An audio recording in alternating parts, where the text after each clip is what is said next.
know it's no pain, no gain. Go hard till the end. What's the use of playing the game if you ain't aiming to win? My feet. John Rampton and Murray Newlands. Yeah. I have to give my own applause. And they're also stand-up comics, both of them. So you get the two for the price of one. So how's everybody doing? You guys doing good? Okay. So we're going to do a little exercise to kick this off because I found with press, there's 3 ways to get press. Either you have a lot of money, you know somebody, or you put in a lot of time and do it yourself. So I prefer the know somebody. So I want you guys right now to stand up. Stand up, come on. Stand up, everybody stand up. Be energized, all right, let's hear it, come on. Yay! Yay! Okay, I want you guys to meet somebody that you guys have never met before. Right now, because this is my key to getting a lot of press, is actually meeting somebody. It cannot be someone who you have met before. In the back, I see you. You are not talking. What is it, Joe? This guy is the most popular person on Instagram, right back there. I'm really not joking. His average thing gets 300,000 likes. Sitting back there.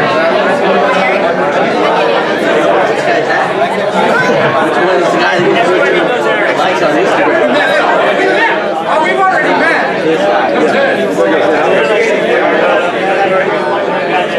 Okay, you have 1 minute left.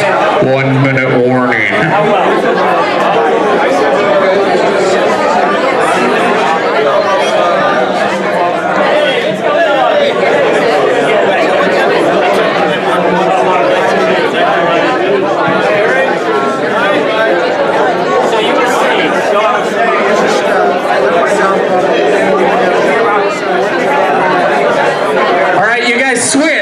Switch right now to somebody new. End your conversation.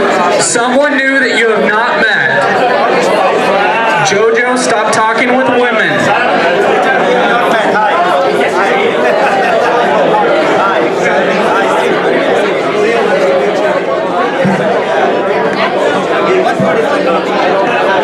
Long, you are not talking with anyone.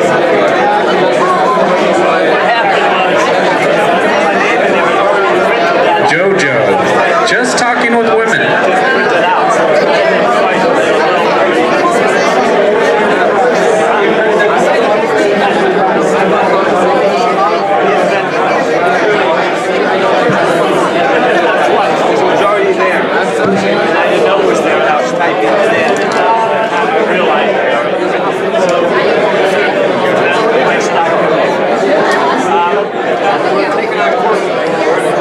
All right, you guys, 10 seconds. 10.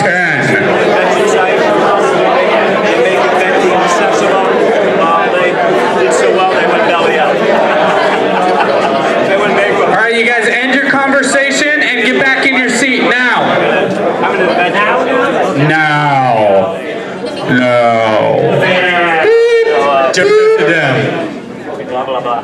Okay, so you guys, my name is John Rampton. I am no, I'm just joking. I'm not a motivational speaker. Tonight we're going to be talking about how to get PR. What you guys are doing right now is seriously one of the best ways to get PR. It's knowing somebody. Because what happens is you know somebody who knows somebody who knows somebody, and they are what's going to really help you get PR. Unless you sit there and bust your ass or pay other people. Connections are the best. So let's talk a little bit about ourselves. First of all, this is Murray Newlands. He's a writer for many, many big places. He writes for Forbes, Entrepreneur, a million other places. Co-founder of Do. He's a VC. He does PR, influencer.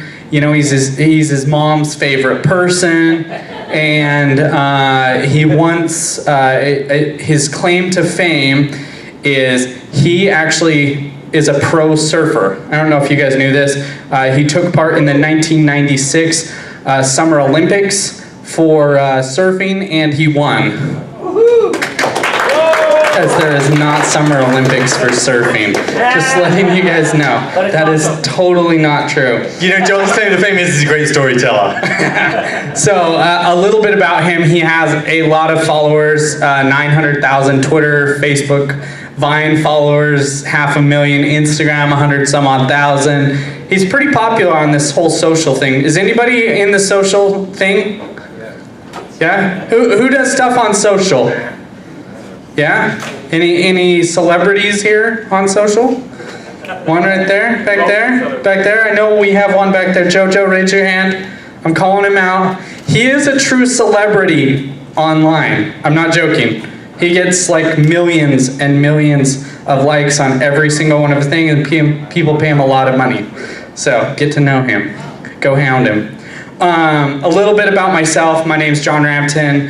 I started do.com. I've started many other things. My last company, I started a company called Pixlu. Just to tell you how much PR can help you guys, I started a company. It took me 9 or 10 months to build. Who else is in this situation? Taking forever, never launches, never ever launches.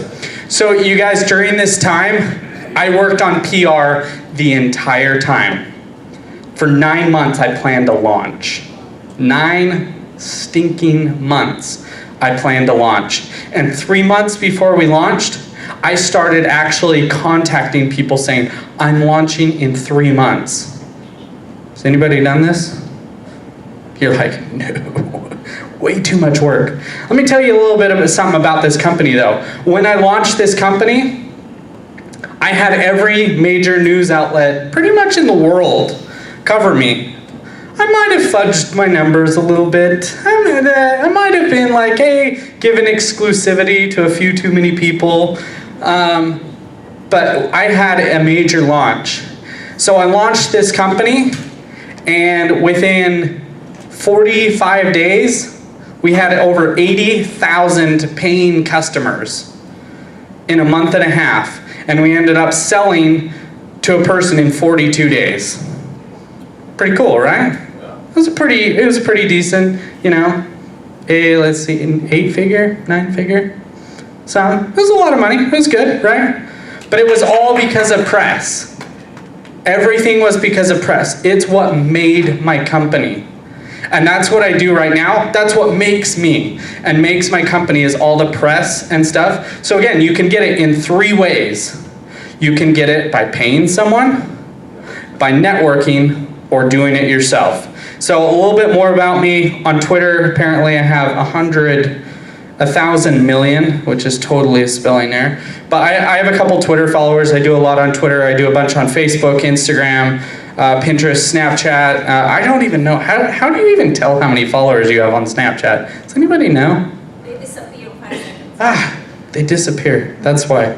But I write for TechCrunch. I write for Mashable. I write for Entrepreneur Inc., Forbes, Huffington Post, CNN, Wired. Where else? The Economist, and a million other places. I blog on all of those. I write for all of them. That's because I want to become the influencer, and I found that the best way for me to get PR personally for my company is to dictate the voice. Instead of having other people dictate it, I dictate it. That's not me being self-promotional, being like, oh my word, here's my cool company lithograph. I'm just joking. I love lithograph. Ha ha ha ha. But no, it's not me going out there and saying, here's how cool my thing is. I write about my successes and my epic failures. So for example, I wrote one piece last week about how I lost one of my companies. I had a company that I purchased. I took the company from $300,000 a month, $300,000 a year in profit to over $3 million a month. And then we got shut off by Amazon and our business went overnight. Literally, I was losing like $1 million a day. And it like sunk our company. I was the guy who had to go into the room and be like, to 38 people, I had to go in and be like, sorry, literally, it was like this room right here. And I just went in and I'm like, sorry guys, like, I don't have payroll to pay you. Like, we're out of business. I have to lay all of you off. Sucks, right? But at the same time, like, I was able to come back and kick back from all of that and build it up again and build another company. And this is the entrepreneur's life. right? This you guys' life, like failure, success, and it feels like a wave sometimes. But I was able to grow all these companies and grow this because of press. And like, I'm not pimping my companies out. I'm really talking about what really helps people out. And I think dictating the conversation is key. And that's something you guys should know is when you're pitching press and doing this, like, make sure you're talking about your story and your experiences in this, because that's what's truly going to help other people. And the more that you're helping other people, the more it'll help you and your customers. So, I'll pass it on to Murray. Thank you. So a little bit more background about me. I was doing online marketing. I was living in the UK. I started dating a girl in San Francisco. I found out you can get a green card to move to America as a famous writer. So I set up a blog. It became really popular because I was creating great content and marketing really well. And that's how I got my green card to move to America. And that's also what's driven a lot of Does anybody need a green card? Yes. I had getting a green card. And that's what's brought me a lot of success. As far as pitching writers, I get constantly pitched. Statistics, in the year 2000, there were 2 PR people for every journalist. Now there are 4.8 PR people for every single journalist. So as a startup founder, you're fighting to get the attention of people when there are 4.8 people professionally that day trying to get them to write about your story. So what we wanted to do is share some of our tips and advice, what works for us. Actually, can I butt in there for 2 seconds? Do you guys know how many pieces journalists are typically required to write a day? Do you guys know how many? TechCrunch writers, do you know how many? 10 a day? A day? Yeah. 2 to 4 a day. That's it. That's all they're required to write, is 2 to 4 pieces a day. So if you're not one of these people that's amazing at that, like, you will not stand out. Sorry. So we put together a presentation to try and really teach you this. So why PR? To grow a story, to build your customer base, and to create engagement, to shine a light upon your company. What are you trying to do? You're trying to get great editorial content. You're trying to build relationships. The number one people, so we're pitched every day, all day. We get hundreds of emails, mainly from people we don't know with stories that we don't care about. So the best way, the reason we got you to meet other people, the best way to get PR is to actually meet journalists, find them and connect with them. What you'll find is that you'll go to events. As a writer, you want to know what's happening in your space. You want to know what's hot. You want to connect with people who know what's happening in the space. You want to get stories. So as a writer, you go to events, real life events on those specific topics. So you will find those writers at those real life events, and you want to try and build a relationship with them. It might not be that they want to write about you right now, but a better question for anyone you meet for the first time you meet them is not do something for me. The best question is, what do you need? What are you working on? How can I help you? Because if you can help them, you can build a relationship with them. Maybe they're working on a story and they want to find an expert.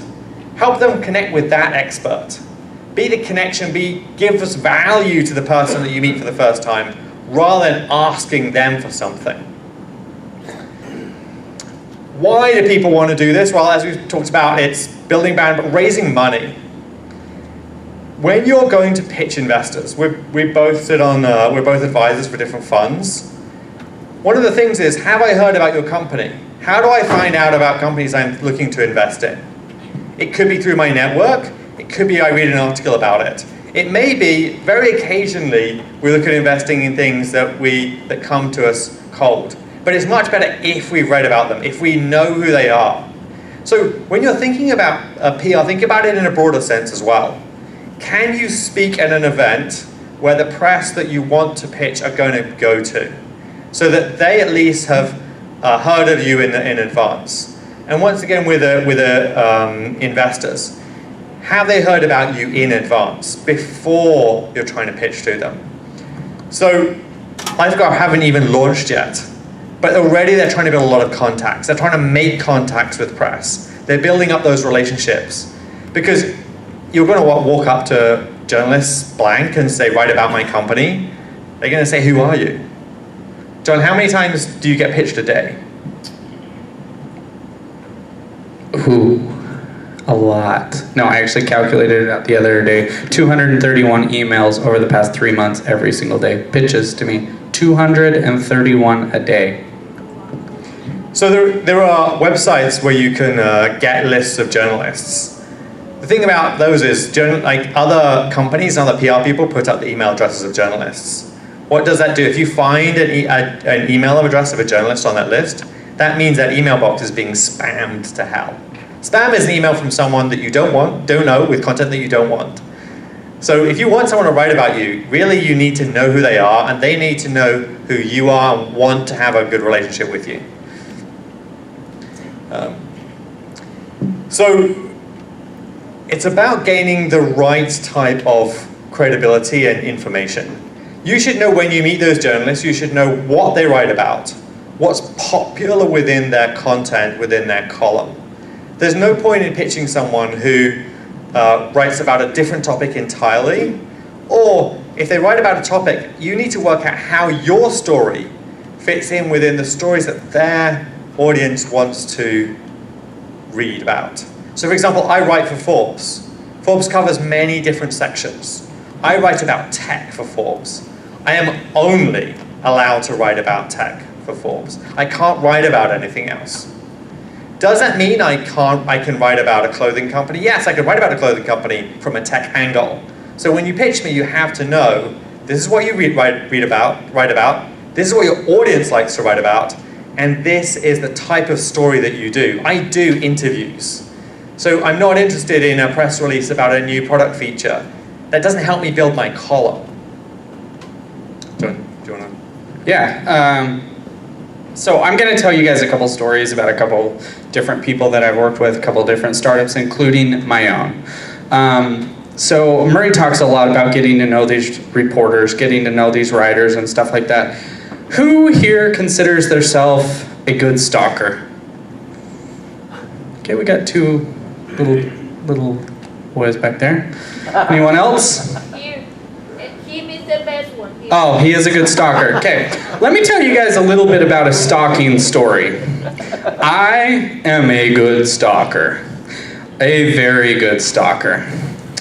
So back in my day, I used to be a little hacker. I used to totally hack things just for fun. AIM, everything. But then one day, I was at this party. And at this party, I saw this beautiful woman across the way. And I was like, oh my word, she is so hot. So of course, I walked up and walked straight past her. You want to know why? Because I could go find her online. So I went and found her online and I added her. And of course, naturally, she added me back. I mean, look at me. So it was actually more because we had mutual friends, a bunch of them. And I added her and she was like, how do I know you? And I'm like, oh, we know each other. We know each other really well. And she's all, no, we don't. And I'm like, no, we know each other. And she's like, no, we don't. So we chatted for a little bit. She's all, we really do not know each other. And I'm like, okay. And she's like, all right, I'm calling you on this. If you know me so well, tell me something about myself that the average person would not know. So me, being the smart ass that I am, I then go up and I then proceed to give her 3 previous home addresses. Because you can find anything online. Now, this is very, very stalkerish, and it's really, really hilarious, and it scared the shit out of her, and she didn't talk with me again for a while until I got a friend to go and be like, hey, dude, he's messing with you. And she's like, how did he find that information online? Because Facebook is so easy to hack, especially like 4 years ago. Woo! Really, really easy. But you guys, you have to be able to stalk things. It actually worked out with this person, and I ended up marrying her 7 years later, and she's my wife now, and we make fun of this story all the time. But you guys, you have to be able to stalk press. You have to be able to find out everything about them. So I wanted to become Forbes writer, like really, really bad. So you know what I did? I went and stalked every single one of the editors. I found out them online, and then I said, oh, they're going to be at these different conferences. I went to those conferences, I went to their sessions, I knew when they were, where they were, and I showed up early, and I was on the front row, and I was there. And then after I went to them and I said, hey, I'm John Rampton. They're like, who gives a shit? And walked past, right? But the next time I went to them, they were like, oh, I've seen you before. And then by the third time, the editor of Forbes, who at the time was Bruce Outpin, he went and he's like, oh, hey, I've seen you before. You came to one of my sessions. And I'm like, yeah, my name is John. I've met you a couple times. I'd really love to chat sometime. And he's all, sure, yeah, let's chat sometime. Didn't give me the time of day. But then I went and found on Facebook groups, I found another editor who's like, oh, I'm going to a party. So I went to that party and I walked up and my friend did something stupid. And I sat and looked at the list and I said my name was something else and I walked in, right? Totally stalkerish, totally weird, totally things that you shouldn't do. But I got into that party and I talked with him and he ended up setting me up the next day to become a contributor at Forbes. That's how I got into Forbes. That's how I've gotten a lot of relationships. It's terrible to say I'm a very bad stalker and I like stalking people, but the more you get to know people it wasn't that I was like this uber stalker. It was a little stalkerish, let's admit it. Was it a little stalkerish? Yeah, every person here is like, it is. But the thing is I met these people when they were speaking and I became friends with them and I became part of their tribe. And the more you're part of these people's tribes, the more you're and they become friends, the more likely they are to write about you. So I spend a lot of time on relationships and I spend a lot of time on actual relationships. So now when I want to go with a reporter or pitch a reporter, I'll fly to that reporter and I'll go and I'll pitch them in person. And I'll be like, hey, let's go to lunch because I've met you twice before. And they're like, okay, you're a legit person. And I'm like, if you only knew I stalked my wife. Like, really, I got to know every single one of these people. You have to know like every single detail. So I'm gonna tell you about a little story of a company called Jot. Have you guys heard of Jot? Anybody? They're a little messaging app. They're pretty cool. They're here, they're located in Silicon Valley. Well, Jot, the founder, is a friend. And he's like, John, I just raised $1.5 million and I need to get the word out there. And I was like, give me and Murray a month. And he's like, dude, I have like a week. And we're like, oh, that's not enough stalking time. We went and stalked every single person who went. So if you go into Google and you type : and then whatever you want to do, it'll show you like recent news, the most recent news in order. So I'll show you in a few slides, but it's like : and then I do like startup PR. It'll show you all the people who wrote about startup PR. And a couple other little things. I'll show you guys, I'll give you guys a couple slides to go online so you guys don't have to write it down, you don't have to take notes. Go to my site and check out all this information. But I go to Google and I'll search like whatever my company is. Like, for example, I own a payments company. So I type in payments. And then I go to Google and then I go to news and I look at every single person and I'll go 10 pages deep and look at every single person who's written about payments in the past like 3 months, 4 months, and I'll go make a list. And I'll start my stalking on every single one of these. So with Jot, they're a messaging app, so I go and I search messaging app on Google, and then I go and look at every single person, bam, I find, oh my word, I actually know that writer, Sarah Burr at TechCrunch. So I'm all, okay, there's the first one. And then I go and I see, oh my word, there's another person, it's Mo over at VentureBeat. Okay, I have a relationship with that person because I built this up over the years and through time. So I go to these people and I'm like, hey Sarah, like, I have this unique story. These people have raised 1.5 million. 2 seconds later, we don't like writing about startups who have only raised little amounts of money. And I'm like, it's $1.5 million, come on, like it's something, there's people on here all the time. So it's not a whole lot of money. And I went back and I'm like, well, you like page views. You know I drive page views, I will help you. So keep in mind, this is a motivation of other writers. They want page views because if they don't get page views to their stories, they don't get bonuses. So this is a motivation of hers is, I'm willing to spend money to promote this thing. So I went to her and I'm like, hey, can you pimp this out? Like put this story up. I guarantee you I'll get you 5,000 page views. And she's all, how are you gonna do that? And I'm like, I'll go do Facebook ads. I'll spend $5,000. That's a guaranteed 5,000 page views. She's all, no, you're not gonna do that. I'm like, I promise you it would get 5,000 page views. She's like, okay, I'll write the story. So she wrote the story. I went to the next person. I went to Mo over at VentureBeat. And I said, hey, I want you to write this story. It's not exclusive, but I'll get it. And I guarantee you I'll get page views. Again, reporters care about page views. They care about how many people are going to see it and how many of this. So find out what motivates people. Some people, it's not motivation. There's different people, for example, Gawker. What does Gawker care about? Gossip, sex tapes, Peter Thiel. That's what they care about. They don't, and they'll get page views for that. So find out what motivates people. People at TechCrunch care about page views and getting that 2 to 4 stories out every single day. So if you can get a good story, get them page views, they won't get fired. If a certain writer is not getting a certain amount of page views every single month, they will get fired. So if you're helping that with that, it's going to help them. So we went to all these people, and then we hit up Fox News. And I had no contacts at Fox News. And I went and I said, hey, this story's gonna be gold, just watch it. And they came back and they're like, I don't care, I could care less.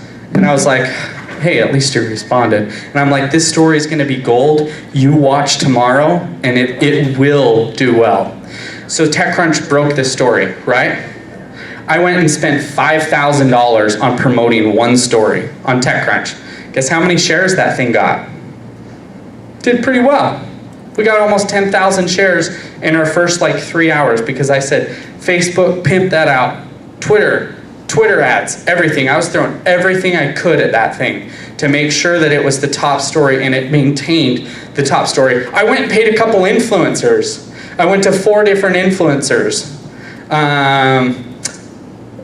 For example, I know, for example, like the Jonas Brothers. The Jonas Brothers will tweet out anything for the right price. So will a lot of celebrities. If you can go and get in contact with some of these, there's some great companies that do this. So I went to a couple of these guys and I'm like, hey, I want you to do this. I have a $10,000 budget. They're like, John, we can't do it for that low. And I'm like, that's all I have. I have $10,000. I need 3 tweets. And they're like, fine. Most of these guys will do anything for money.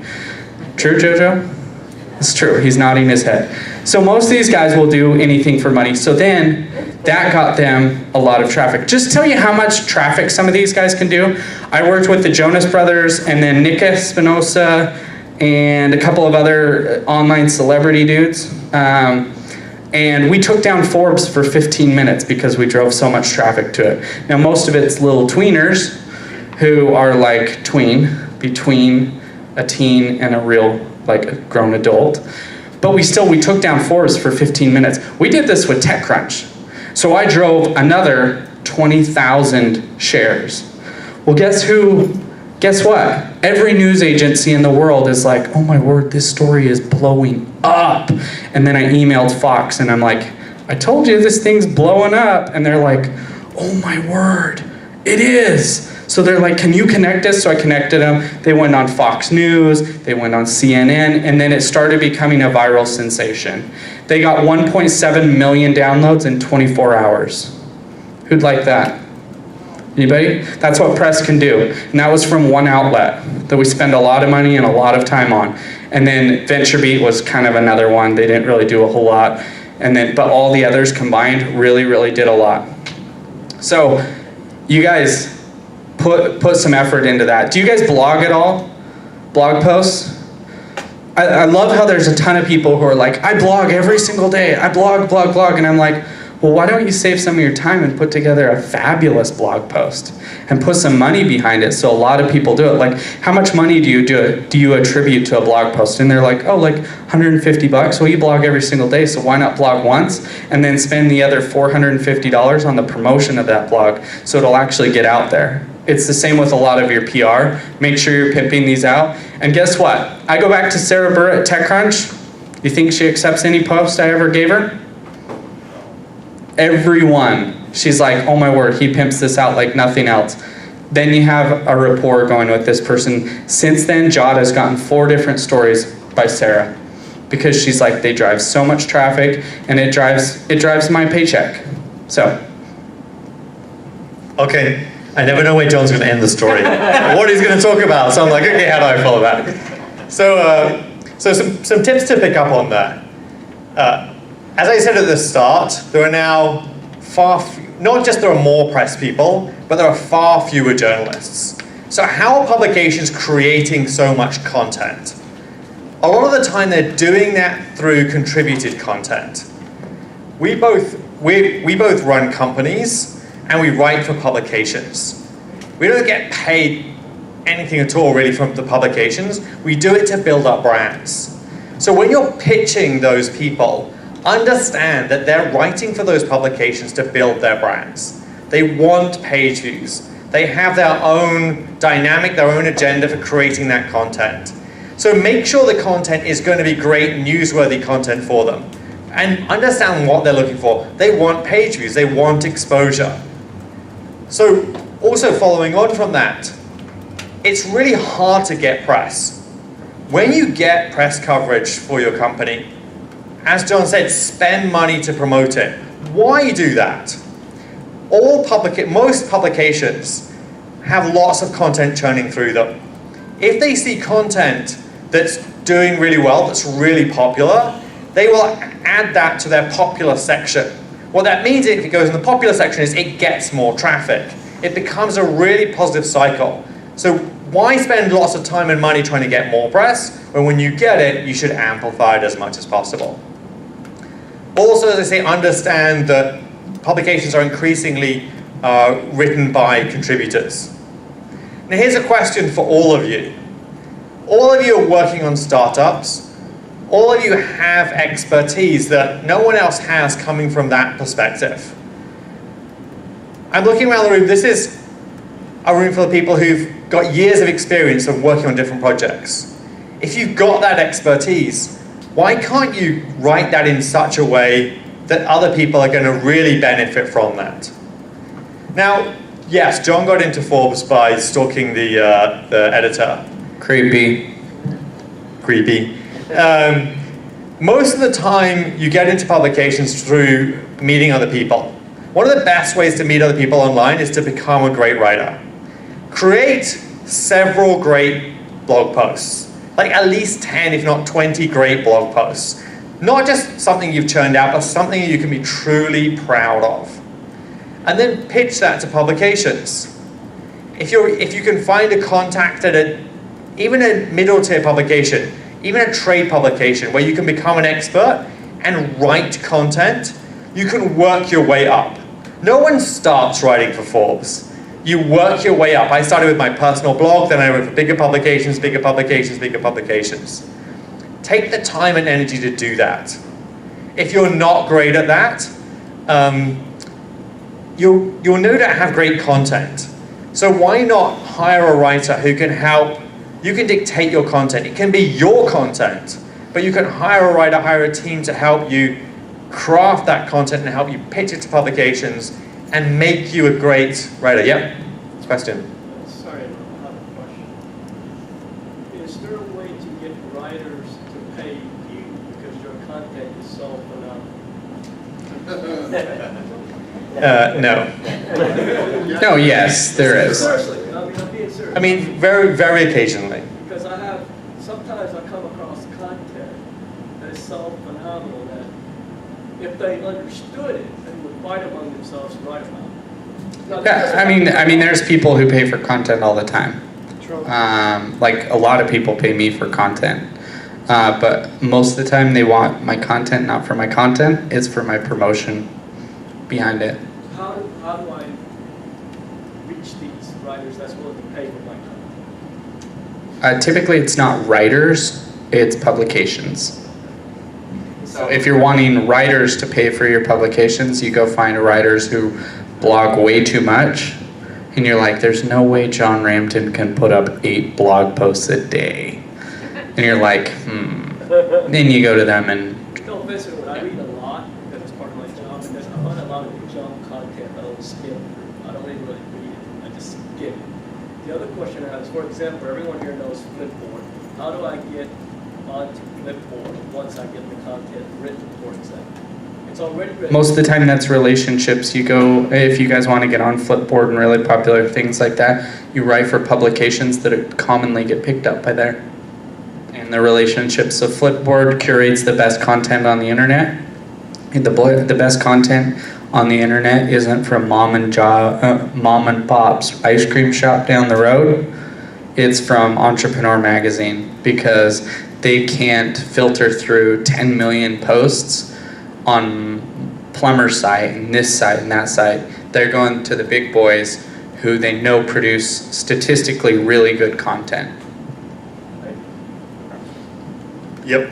Just wanted to comment in terms of finding writers. You go to some place like Upwork, and I don't recommend you go to like Bangladesh to get a writer, but I mean in India and so on and so forth.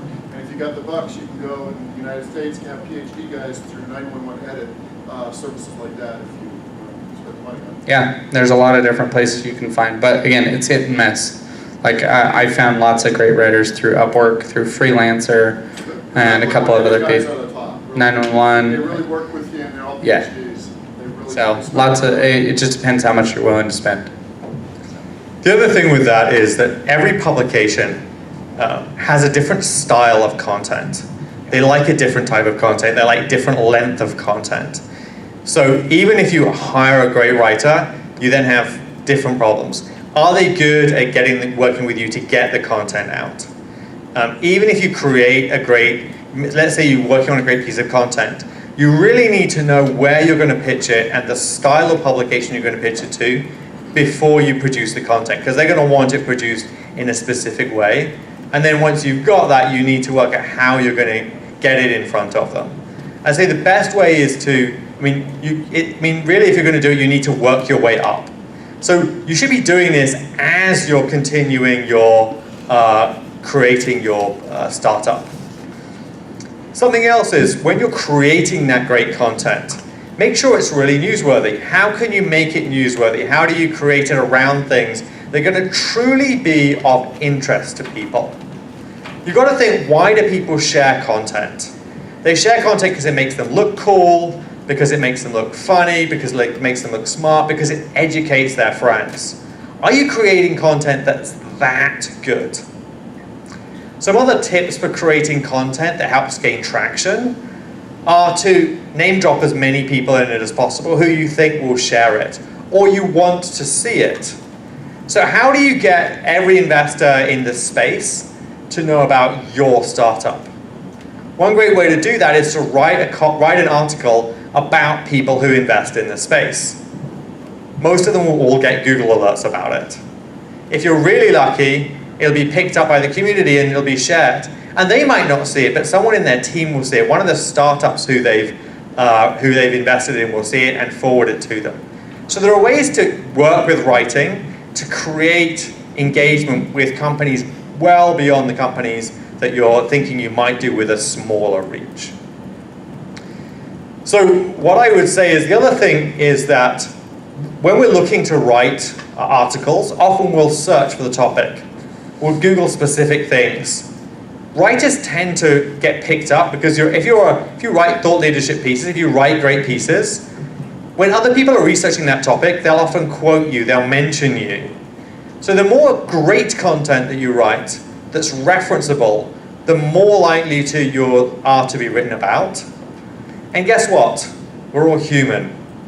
So if we're writing a story and we know other writers in the space, and the writers tend to get to know writers, and we come across something that's relevant that we can include that's by someone that we know, we're much more likely to include them than someone that we don't know.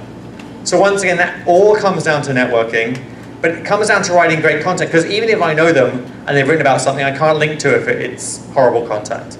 It's got to be something worthwhile and worthy to be written about. Any other questions at this point?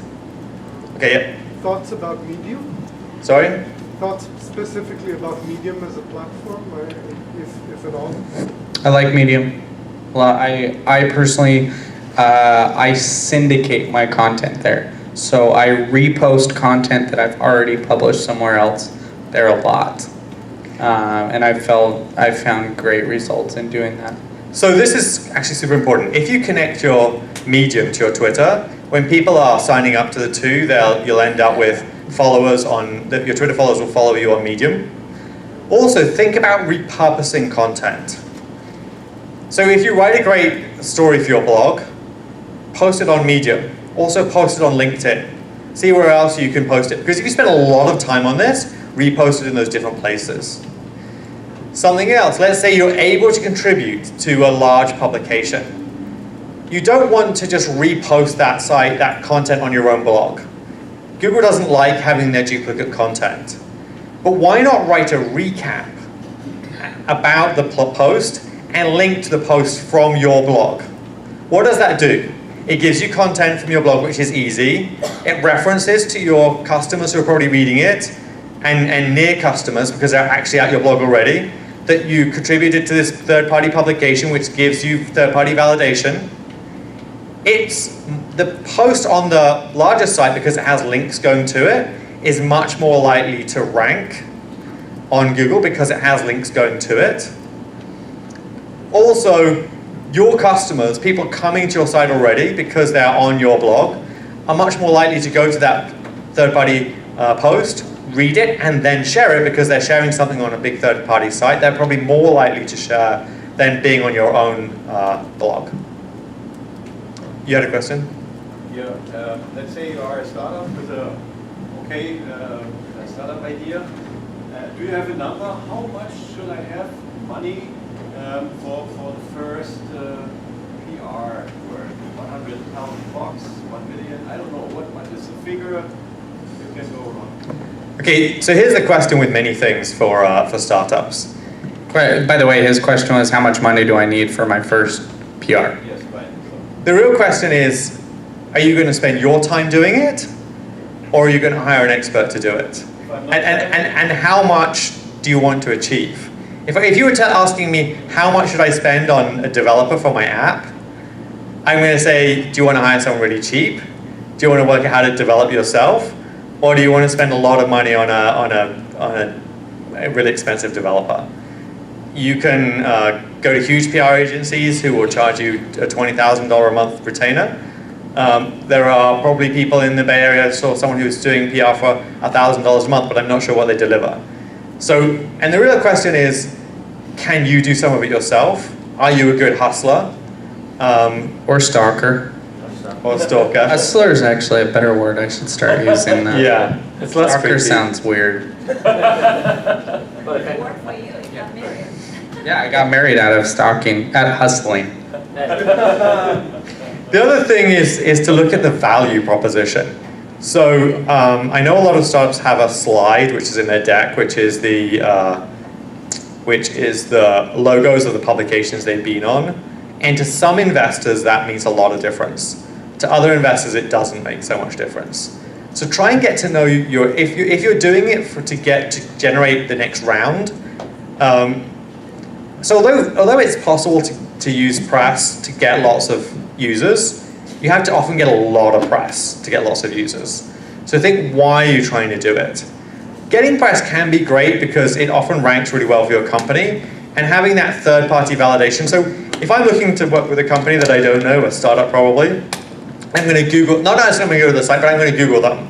I'm going to see what reputations they have online, and getting even industry publications who've written about you, having those show up in those Google search results helps give me confidence that this is something that people, third-party validation, other people think it's a good startup. It also helps negative reviews be pushed down a little bit. Yep. Something I've been wondering, like that sometimes a selfie startup, comes out into the open and wants to promote themselves. Yeah. And they've been working mostly secretly for a long time. How do you verify their claims, and how do you make that selection? How do you put them on the news? Most of the time you don't verify them. A good verification on a new selfie is an investor that just put $5 million into them.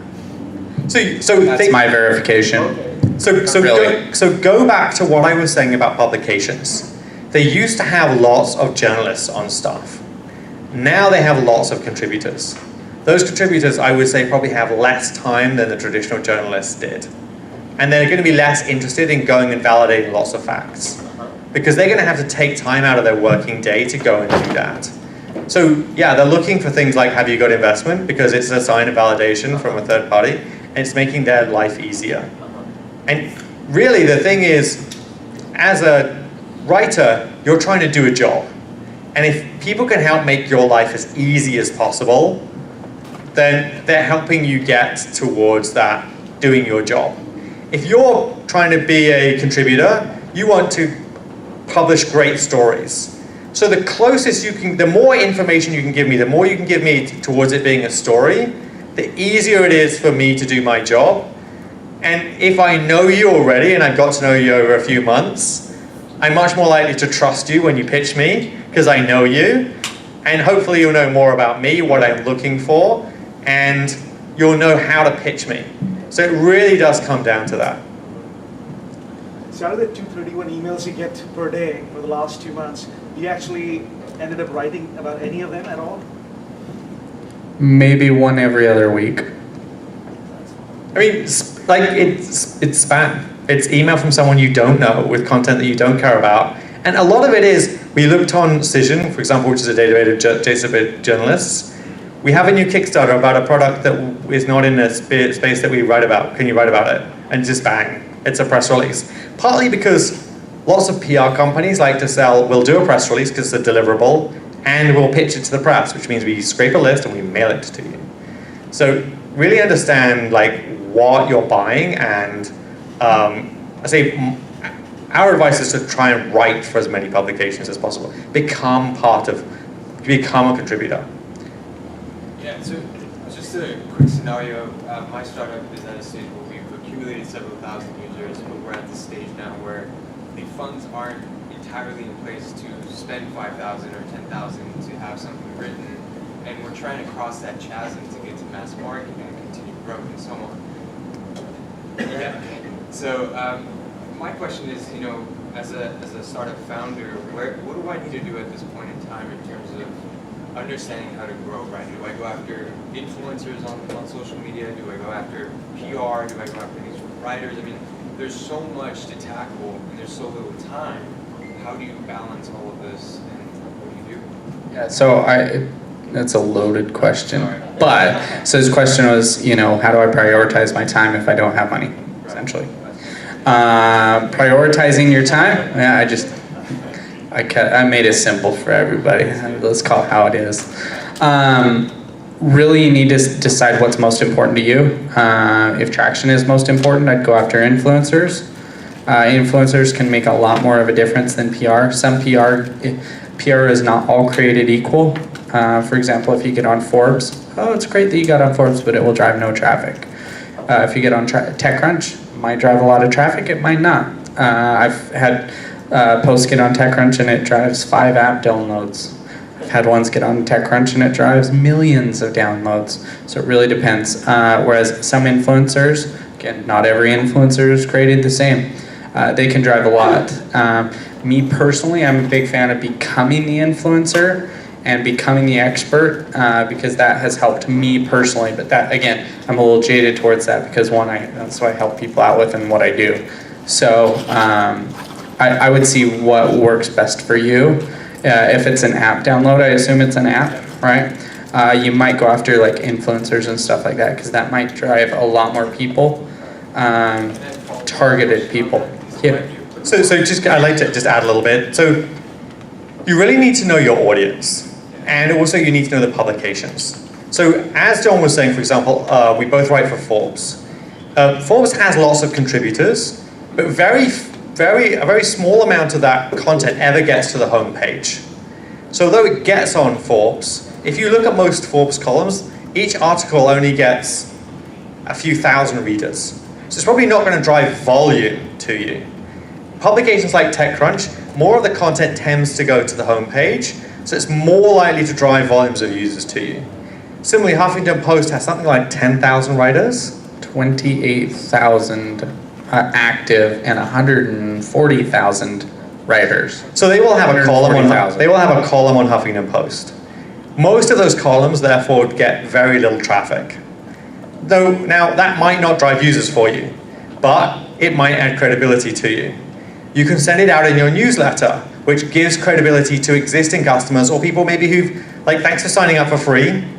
You're on our drip campaign. Here's something that Huffington Post wrote about you. It's more likely the fact that you're likely to come back and become a customer. We're teasing Jojo at the back here because he came from LA. He makes videos for brands. They get millions of views. And unlike a journalist for a publication, you can't pay me to write about you. You can pay him to make videos to promote your brand specifically. So it's a different type of... Hey, Jojo, we still have that referral commission, right? Right. No, just joking. So it's a different type of... It's not going to show up in the same way in search engines. It's a different type of PR, but you need to look at things in different ways and understand, what are my objectives? What am I trying to do with this? And then make sure you fulfill what you're trying to do with it. Let's say with 28,000 journalists on Huffington Post, it's much easier to get on Huffington Post, but it's probably not going to drive traffic to you. But if you're trying to put together a slideshow for your funding, having that Huffington Post logo on your site looks great. It does often rank really well in Google, so when people are going to buy your thing, it looks great there. So there are different reasons for getting different types of press, and know what you're trying to do, and then go after what you're trying to get. I'm not totally familiar with how they did it, but like the approach Dollar Shave Club used, and how they got their initial PR and traction. Would you share any thoughts? They had a viral video, and they paid a lot of influencers a lot of money to make it go viral. So most videos that you see go viral, 99% of them are paid. They put money to promote it. I heard somewhere in the range of their first week they spent $500,000. Or it's about cats. Yeah. Or cats. Cats sell, but not like 100 million views sell. Yeah. Unless you're grumpy cat. Last August I was involved in a startup, and they went viral, and this went, Huffington Post on the front, and I'm checking the server, and thousands of concurrent users, and I got the 88,000 Akamai servers and Rackspace all hitting and stuff like that. The question is then, what do you do with it? Because this is great. We've got the BBC and Huffington Post and TechCrunch, and it went viral, so we had a choice of what to put on the slide. But we need a couple $1 million because we got to produce the product now. It's a physical product, not just an app, relative to capital requirements. And so that's done. And so, hopefully that technique will work again at some time in the future. Probably not. And if it doesn't, that's okay too. We stick to the industry-specific publications. We'll probably get enough traction now with that kind of thing. Or just pay Facebook for ads and sell it that way. But it's also, I was surprised. We got this. It really went viral. #1 in the something with one pop singer and Spotify. And outdid everybody else. And then what? So you've done that, and you have to have a concurrent plan. What's it worth? Seriously, if you start hitting viral, go raise money. That would be my suggestion, because then you can really, I'm not saying like to get it out of investors or this, but you have so much traction going for there that your numbers are going to be like this, and it helps you to raise it a little bit higher of a valuation and skip a step. But the Dollar Shave Club, I heard they spent $500,000 in their first week promoting that thing. But they literally, on day one, they had a check in their bank like by day 3 from investors, and now they're worth almost $1 billion. And if you've got that money, you can keep promoting it. But here's the thing: how many musicians have multiple hits? Like only a fraction of musicians. There are a lot of one-hit wonders, and trying to get things to take off like time after time is really hard. If you want to do that, if you want to have that kind of viral success, people are like, how do I do that? My #1 tip would be to hire someone who's doing it anyway. Like if someone's great at creating a series of YouTube videos and they all get millions of views, they have an audience, they know how to do it, and they can do it really successfully. And you just like, there's no point in hiring a videographer and trying to get them to shoot you to try and make something viral. The likelihood of that succeeding is very low. It's much better to hire someone who's great at creating that kind of content, knows how to distribute it, knows exactly what to do. You're going to have a much higher success rate than trying to create that. Because let's face it, if we could all make viral videos every day, we would all be doing it. So I doubt there's many people who can do that. So, age-old question, if you had some money to spend on PR, would you actually go hire an agency? Or, as a lot of journalists tell you, we'd rather hear from the founders direct rather than from an agency. Yet, the agency tells you, hey, these guys won't talk to anybody but us, and we know how to actually get to them. So you've got this conundrum, like, well, And money or time. Which one's more important to you?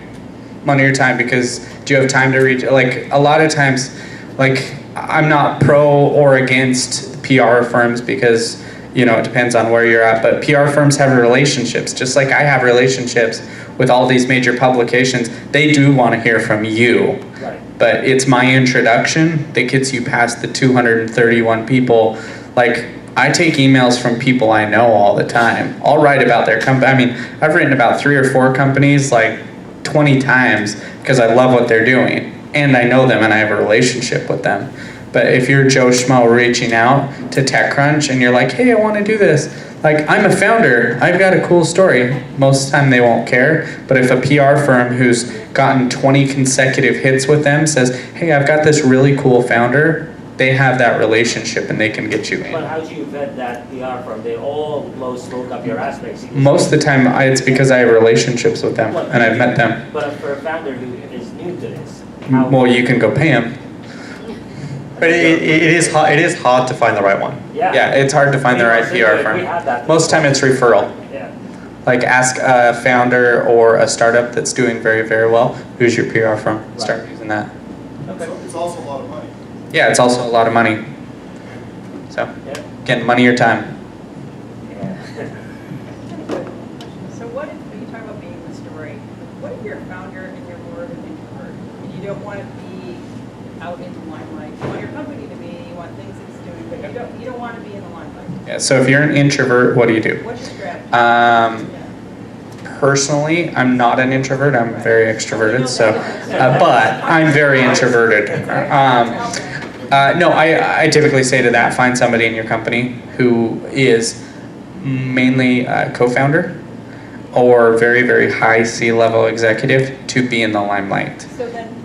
Or use their name and use their stuff. use their name, use their thing, but you do have to worry if they leave that they will take that limelight with you. Or other things I recommend is, just like I tell lots of introverts at networking events, if you're an introvert at a networking event, give yourself an out. So when you go to a networking event, it starts at 6, you get there 6:30, and say, I will leave at 7. PR strategy for an introvert besides having somebody else? Can it be all about the company? Does it have to be attached to a person? That kind of Most of the time they want people involved. connected to a person. Yeah. That if you tend toward not wanting to be in that limelight. You can get the company, but you're not going to get as many PR people it's not your best strategy. Most of the time people, like, when you think of Apple, who do you think of? Steve Jobs. Like, when you think of this company, you think of people associated with companies, and that's because they've done a good job. And then a lot of other companies, you can get past that, but I just say it gives you a leg up.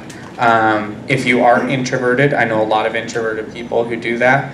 But if you're doing an interview, set it 10-minute interview, be like, I only have 10 minutes. Then you give yourself an out. And I find lots of, kind of going back to the networking thing, lots of introverted people, if you set yourself, okay, if you think it's 3 hours long, or an interview, or you don't want to be in the limelight, just say, I want to be in the limelight this one time, and do it 15 minutes at a time, or a certain amount, and take it baby steps. Because I believe there needs to be a human element behind it and a person behind it. But even having said that, I would say, even if you just want it to be the company, you're still going to have to go and make those connections. You're going to have to brief the press. So you can hire someone in your company or hire an agency to do that bit for you, but you do need to get on board with actually doing that outreach. But I mean, that comes down to every single startup has, what are the things you're great at? If you're not going to be out there personally, you might have to have a better product in order to get coverage. If your product is truly phenomenal, plan. Don't go after PR. Go after influencer marketing. Work with the influencers and they do it for you. But do paid ads. Do something else. Okay, cool. Thank you. question in the back. Yeah. So one of the reasons I came tonight was to personally thank both of you for being one of my earliest Twitter followers. Oh no, no. You're welcome. I won't presume that you would remember why you followed me personally, but just so I know what else I could. It was the glasses. Cute. Thank you. Stalking a little bit. Love the app that you're working on, actually. No. I'm curious though, what is it that you typically look for when you follow people? Because I didn't know you guys, and then you followed me, and I was like, oh great, they have wonderful things to say, Yeah. So do not take offense to this, but I have an automated system following, and I have a verified account, and I can follow 35,000 people a day. And my one in every 8 people follow me back, and then I unfollow all the rest. So what's your criteria for that? I usually do people who talk about startups, or people in the marketing world, or who are influential in specific spaces, or follow about 100 different accounts, which I've told an automated system that say people who follow these are typically more my type of a crowd, and I follow those people. Yes. What's that system called? It's proprietary. I pay a guy to do it. So going back to Twitter so following people and following back does work on different social platforms, but you still have to create great content that they want to share. There's no point in making that connection on any platform, whether it's LinkedIn or whatever it is, and they come and look that you've got a horrible profile and you share crappy content. The reason not just does John do that, but he actually posts great content that gets everybody follow me right now. No, I'm just joking. You don't have to, but do. John will get like 1 million impressions on the content that he shares every day. That's not just follower numbers, that's sharing great content. You've got to decide, what do I want to be known for? John is known for sharing startup content, and he only shares that. Very occasionally he'll share pictures of his dog, but cats and dogs do very, very well. But there's no point in him sharing all kinds of other family photos or whatever, because the people following him for the startup content will not care, do not want to see that, and will go away if he starts posting that, and his engagement will go down. So if you're building a brand, what are you going to write about? Write about the thing that you work. I met this startup, and he was doing an electronic startup. He wrote about dogs. I'm not joking. And I'm like, why do you spend time writing about that when you do this? Build the brand. Be the person, the expert people go to for the thing that your company does. And make sure that's on social media and across every platform, and that's what will build your brand and get you those connections. So, are you saying it's better to tweet and do all the social media on your personal account as opposed to your brand handle? I do both. I do both. I want the company, the startup that I'm working for, to be known for a topic, but also I personally want to be known. Because the personally being known gets you to speak at events, like this one. It gets you to meet other people in person. It's great that there's a company brand, but more people also are likely to follow a person than a brand, unless it's a massive brand. And as a startup, you're much more likely to be known in the space than just the company. Yes. Thoughts on newsletters and all sort of trickery to ask for email sign-ups and stuff? I haven't gotten a ton into that, although at Twitter you can pin a tweet, which is really cool, and I did that and I got a lot of signups. And I also have a newsletter on my own site. But I'm not huge into email. I wish I was bigger because it's a very, very big medium that I have not mastered. He's been having us out for a little while. So. And the far one after, because I saw his hand go up. So you guys mentioned influencers are now. I have 2 questions regarding that. Are they always paid, or how do you get those unpaid influencers? And for those paid influencers, how exactly do you reach them? Like for like a tech space, like you said, you write for Forbes for tech. Which social is works the best for those kind of influencers? That's, I guess, So I call unpaid influencers fans, but those are people who are going to be passionate about your product, which actually will push your product most time further than any influencer ever will. They'll push it out to a lot of people, but not other fans. So those are your current customers who talk about your thing and love it. Those people can push it out. Influencers, there's a lot of different companies out there that do it. So if you go type like influencer, connect with influencers, a good one that I personally am invested in is Influential. So if you just type influential.co, I believe, there's a couple of other ones out there, but you can pay influencers, and there's a lot of different startups in that space. There will be influencers that have 10,000 followers and they might charge you $5 to 2 million followers with a bunch of this and they might charge you 10,000, or Vin Diesel, which charges 70,000. So, for example, I've now told you that John has a dog because he posts dog photos. You can see that from his Facebook. He can't write about dog blankets on TechCrunch. But if you send him a really cool tech device for dogs, you know what? He might actually genuinely be interested in it because he has a dog. So sometimes it comes down to stalking them. But if you send me something, I don't guarantee that I'll write about it. Yeah, I get like 2 to 3 packages a day. But that comes down to like find out what they're really personally interested in, and is your product actually going to be a fit for them? And do you think they might actually use it like in real life? Then they'll be fans, and then they might promote it for you. So in your opinion, that's probably if you can get those are always better than paid? It depends. Like paid influence can get you huge reach. It's probably going to be a much broader audience. It's not necessarily niche. There are some people, for example, who who do photography online, who've got huge followings of people who they review cameras. So there are some niches, but often the times smaller influencers will be fans who are just doing it day to day. But people who have huge followings try and do it full time, and then they want to get paid for it often. I think we have time for maybe just 2 more questions, I think. Let's go one here to the front. Any of these packages contain cash by any chance? Any of what? Packages contain cash. Contain cash. I've had lots of people offer me cash before. No, that doesn't exist. I would say every day I'm offered cash. Every day in an email. Okay. I need to get a job like yours. More importantly, I like content. I like writing good content. I was brought up on basically writing good, positive content that actually has, value.